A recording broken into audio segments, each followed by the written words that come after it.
Then National Geographic had done a bit of research to tie in with the launch of a brand new series of Car SOS. To tell us about the research and what's going on your telly, I'm joined now by Fuzz Townsend. Hello, sir. Hello, how you doing? I'm all right. How's your world? You keeping out of trouble? Yeah, well, no, getting into lots of trouble, mostly of the rusty kind. But yeah, that's what I like to do. You've always been a man for getting your hands dirty, whether it's producing the wonderful music we've heard from you in the past or whether you're putting vehicles together as you do these days. Well, that's true. I mean, and I know you're Wolverhampton based, so I spent many happy hours getting old bits off buses off at the back of Wolverhampton bus depots at Cleveland Road and Park Lane. So I know the town very well, better than I should. Absolutely.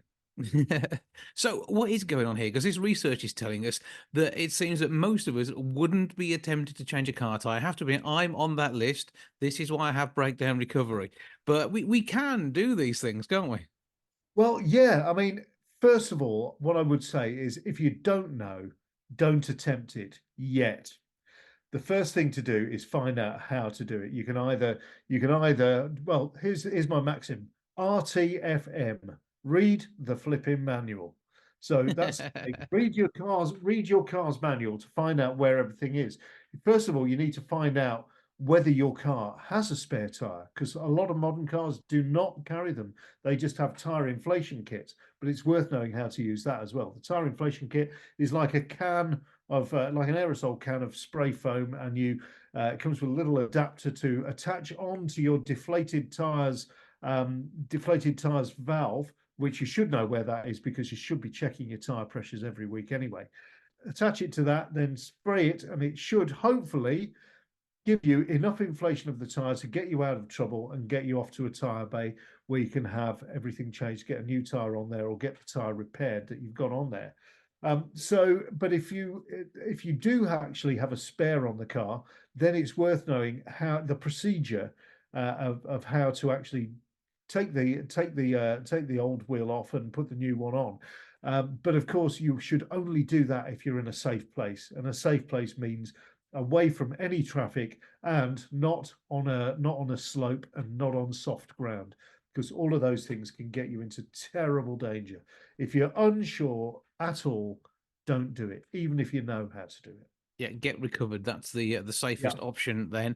And that's my issue is I have a pram wheel in the back of my car, so one of these ridiculous, but exceptionally useful at times, temporary wheels. So I'd much rather keep that for best and get a tire recovery company out to come and change the tire. That's what I did. I was actually coming into Wolvo, going off to the Arena Theatre, and yeah, I parked a short way away from the theatre.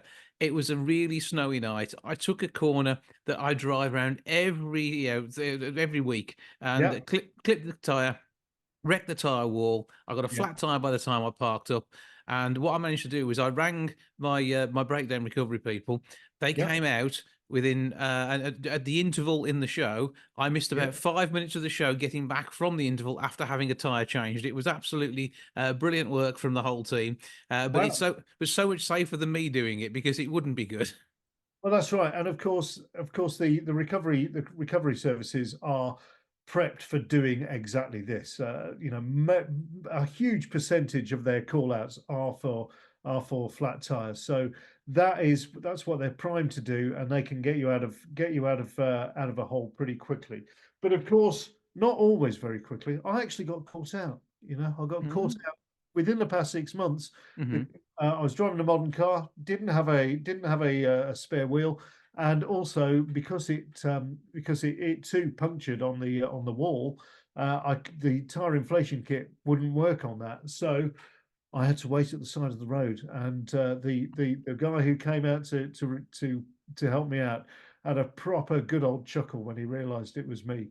Took plenty of photographs. Well, yes, I can imagine. So, well, you got a list of 10 celebs, me, people who'd like to want with them during a breakdown. You're on Yeah. my list as a celeb who I'd want with me if my car breaks down. So, Well, thank you very much, Jason. I think I'd probably be quite useful. But who would you choose off the list? well, yeah, Uh, within the top 10, we've got Vin Diesel, Geographically Jackie come up. Stewart, Tom Cruise, Daniel Craig, Jason Statham, The Rock, Damon Hill, Bear Grylls, Jensen Button, or Lewis Hamilton. I think I'd probably go Bear Grylls on the grounds that if you're stuck there for a while, at least he can knock up something out of roadkill. So that Yeah, would that's right. That's right. Yeah, rub a couple of sticks together, make a fire, get something on there. That would work. So that's where I'd go with that. Who else Yeah. would you choose alongside you, apart from your missus? Well, I suppose, of course, first and foremost, who would I choose? Well, out of the list of 10, Hmm. I'd probably go for Jackie Stewart because I'd carry on doing the tire myself, and but I'd love to hear some of the stories, so that'd be great. This is Uh, it. although maybe The Rock, if you don't know how to use your jack, he could probably just lift the car up for you. Straight up, that'll do the job. But I mean, what have you got in store for us on the new season of Car SOS? That's right. So every Thursday from the 7th of March at 8 p.m. on National Geographic. But yeah, we've got 10 more cars, 10 more really wonderfully deserving people as well.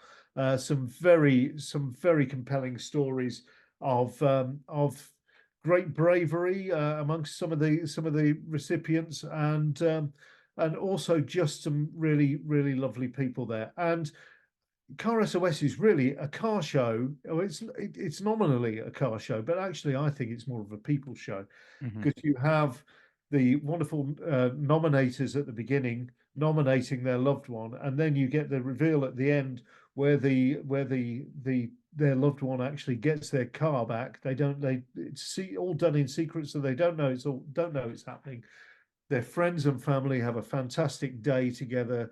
Somebody gets their car back that they've been struggling to do for many years, often decades sometimes. And it just puts them back on track a little bit, puts lives back on track. They may have been having a difficult time, could be through illness, could be through something else.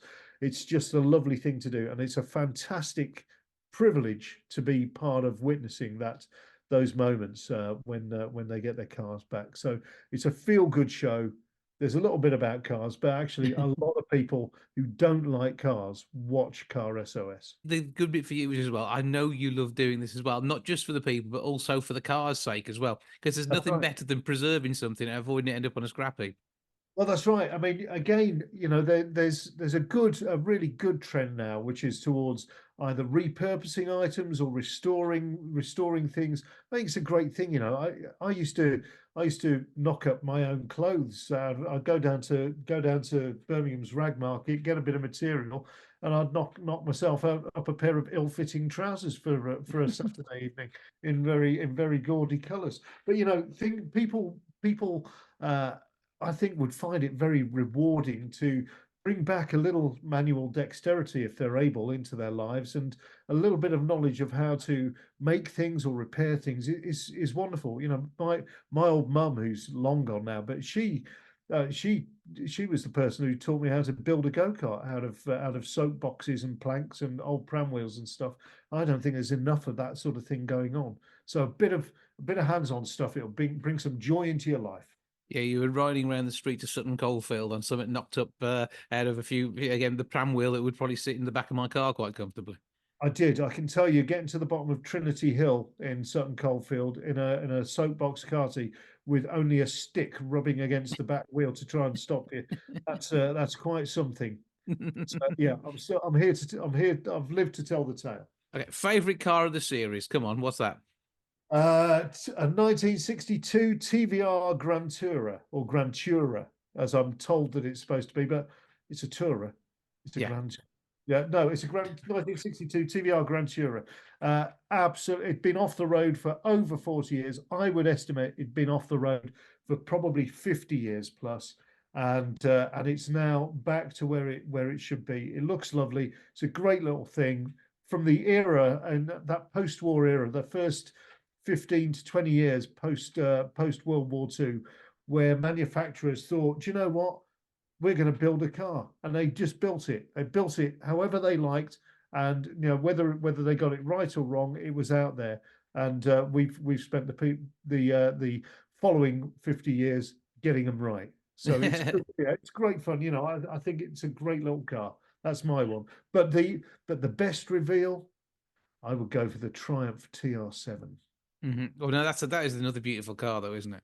Yeah, it is. It is. This one comes with a few twists and turns. I don't want to give too many spoilers, but wow, the for me, the reveal was one of the most touching that I've witnessed.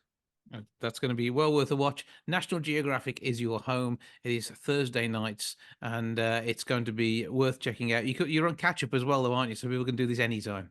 Yeah, exactly. It's the modern world, so get it when you can. Okay, but don't watch it in your car unless you're stationary, pulled over, and you may be waiting for someone to come and fix your tire. It'd be great viewing then, wouldn't it? It would be, yeah, well away from the car. It's always good to catch up with you. Thanks for joining us. I'm glad you've enjoyed the series. I know we'll enjoy watching it, and keep up the good work as you help more people with Car SOS. Well, thank you for having me on, Jason. Been my pleasure.